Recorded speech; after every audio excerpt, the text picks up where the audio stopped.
So I picked up this great frame from Tim Holtz at Tuesday morning. It has a great little stand here, and it comes with two binder clips that go on the top.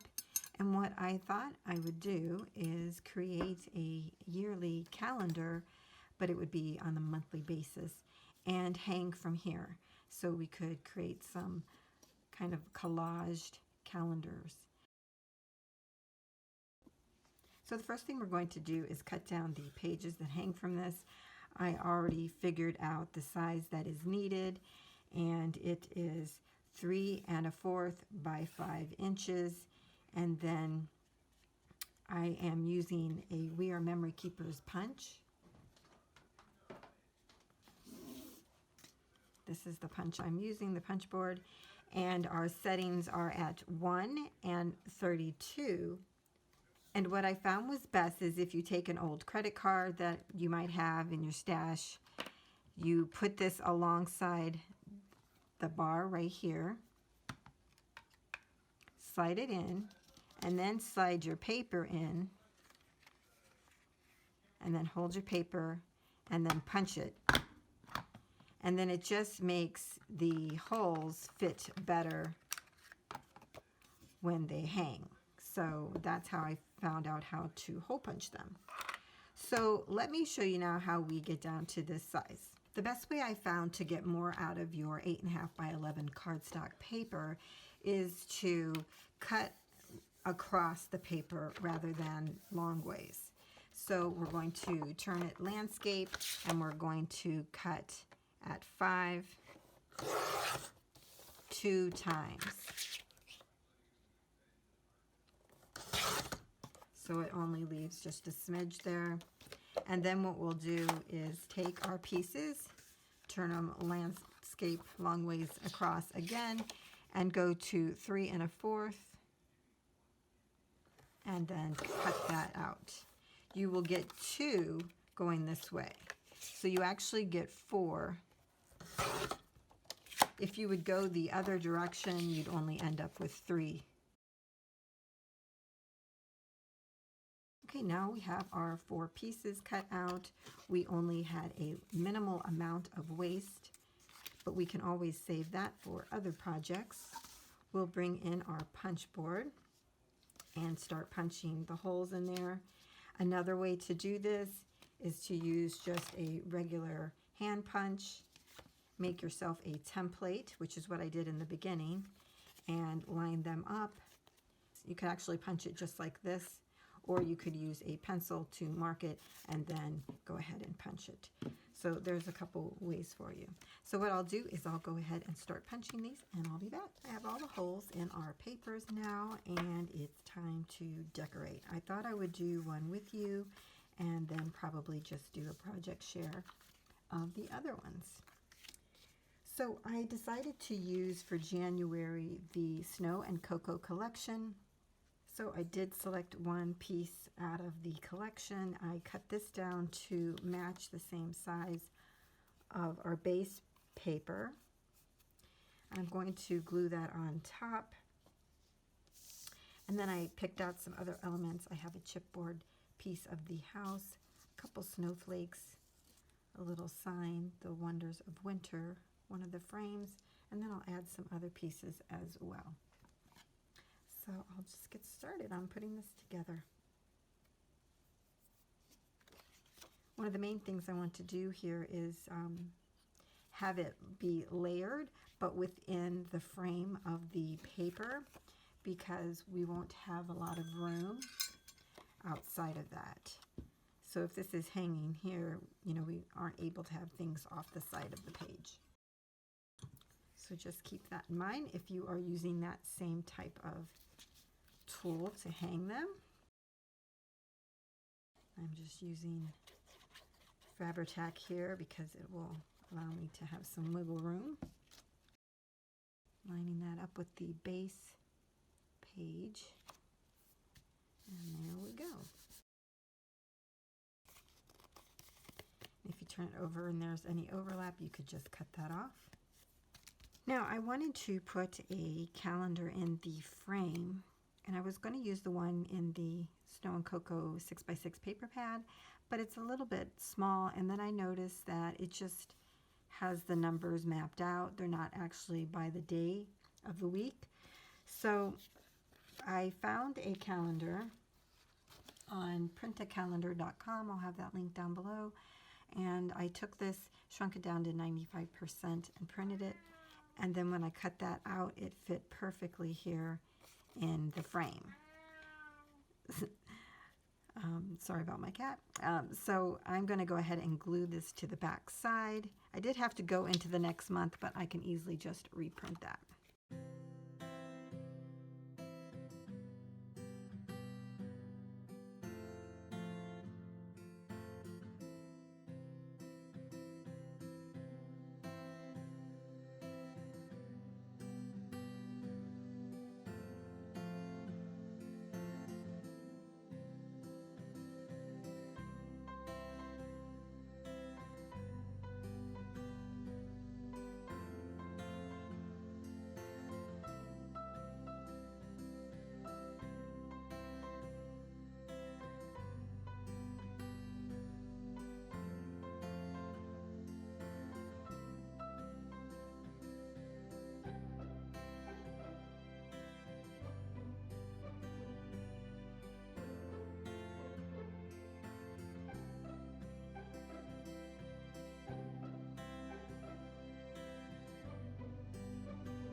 Okay, so there we have it. I did add a couple more stars, and I think we'll put it on our little frame here.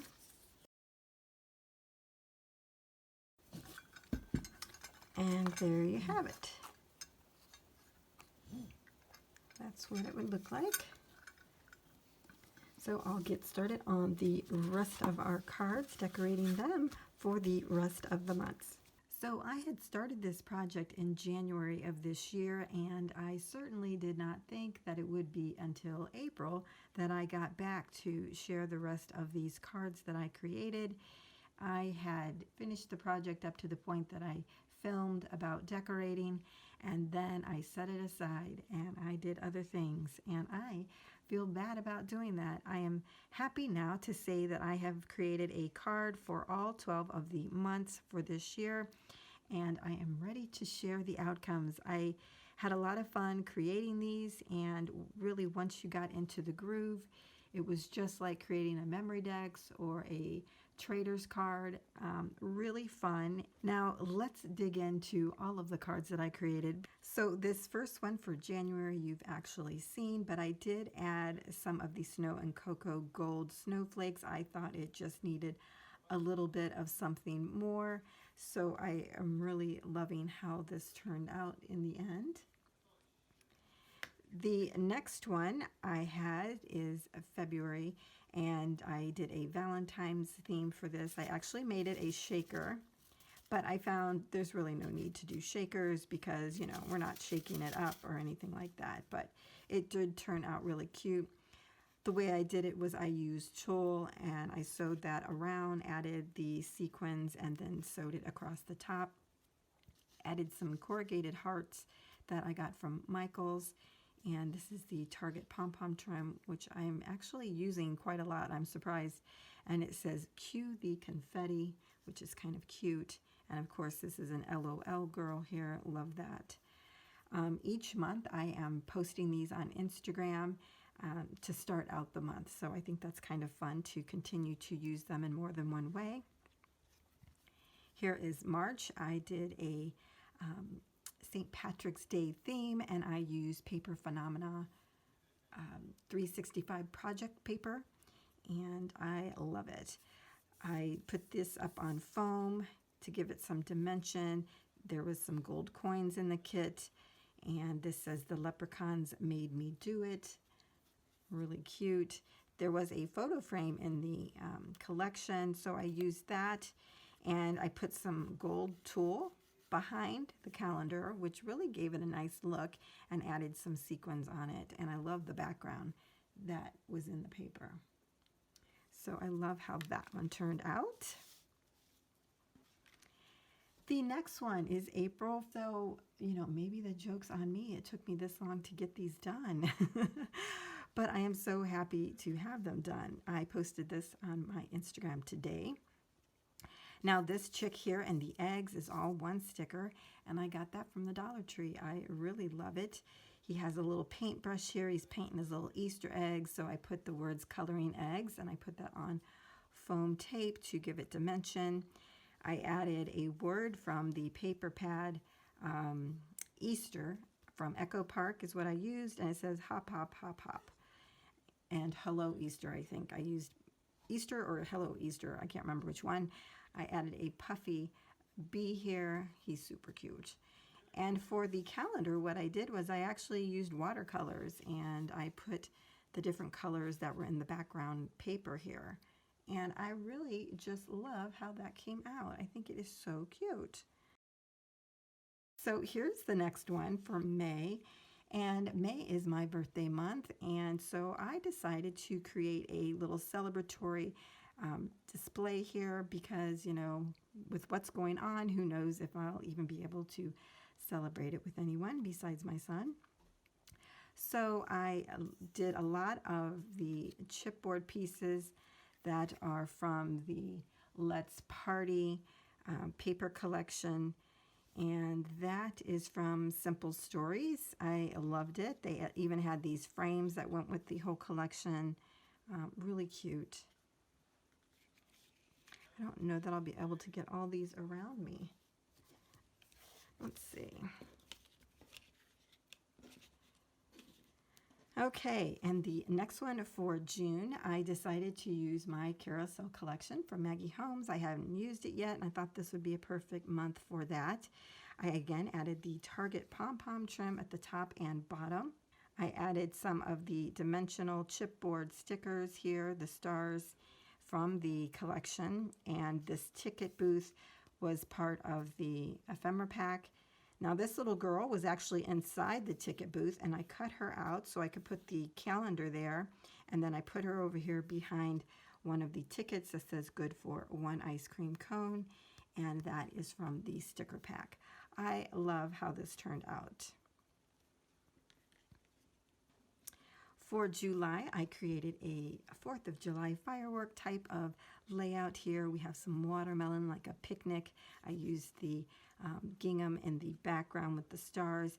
Put a little ladybug on there like it was, you know, the blanket. And then this is a Bow Bunny collection, and it had this great firework with the floral on it, and I just loved that and thought it had to be on here, and I added the word sentiment fireworks and then some rhinestones from Recollections. Now for August, I was struggling a little bit, wasn't sure which way I wanted to go, and then I decided let's just do an art layout here, and so I pulled out my Pink Paisley Whimsical, used that collection, and even Creative Agenda by Echo Park. This is from the sticker pack there, and this phrase that says do more of what you love was also in the sticker pack also. And all these puffy stickers here are from the Pink Paisley Whimsical collection. I think that turned out kind of cute. I was going to do a little more with it, but, you know, I've got to finish this project. So here we have September. I loved how I used some of the Distress inks to ink up the month so that it would blend into this fall break paper that I have used. I love the different sceneries, and when I first got the paper pad, I'm like, how am I going to use this? Well, this was perfect. So there was a tree here that had some falling leaves, and so I added some chipboard stickers on there to finish the flow of the leaves, added some pumpkins down here that are chipboard as well, and these two leaves are from the Target Spritz stickers. I really like how that one came out. Next we have October, and I wanted to do a Halloween theme, of course. So I had picked up those house die cuts from Michael's right at the end of the Halloween season, and I got these for like 80% off. So I used one of those houses, used some of the Wonderfully Wicked paper in the background, which I believe is Bo Bunny. And then I added some of the Dress Me Up pieces here, you know, like buttons. I have a witch here and a bat. Hopefully you'll be able to see them. I thought about adding some color to them, but then I just didn't. I kind of liked it. I positioned this ghost in the window perfectly, and then I wanted to pull that color out and use this color that says Halloween on that. Kind of cute. I like it. Now the next one I have here is for November. Again, I did just a little bit of distressing on the calendar, and I wanted to use the Target Spritz stickers, so I used this one with the owl and the snail on the tree stump there. Has a nice foiling detail on there. And then from the collection Fall Break, I used 'Tis the Season to Be Thankful here, and added some sequins and some gemstones here, as well as some leaves around the calendar. Now, after I got done with this, I really wasn't thinking that was my favorite. I did this at like 2 or 3 in the morning, so of course, you know, your mind is not as clear, but I still liked the sentiment and thought I would keep it. And then for December, I decided to use Miss Claus that we got from Michael's. And so here's the little girl here and the plaid paper in the background. I used Snow and Cocoa Gold snowflakes, and I added some of the light trim here. Love that. Also got that from Michael's, I believe. And then some of this snowflake here was from Michael's as well. There was like a Christmas pack, and those came in that. So that's all of my cards. So now what I'd like to do is put it on my Tim Holtz frame and see how thick that is going to be. Okay, so here is the top-down view, and you can see it does have some dimension to it. So I would definitely have to be careful about putting things behind it. But yeah, it's pretty thick, but not as much as I thought it would be, so I did pretty good. Here it is on the front side. Might as well turn to the proper month. So they turn really easy, which is nice. So here we are for April. Well, that is my big Tim Holtz Frame calendar project for 2020. I hope you have enjoyed this as much as I have. I really got in the zone of creating these once I really started it. So it was a lot of fun, kept your mind off of what's really happening in the world, and we all could use a mental break like that. So I hope you all are enjoying some crafty time out there and taking care of yourself and staying safe. See you next time.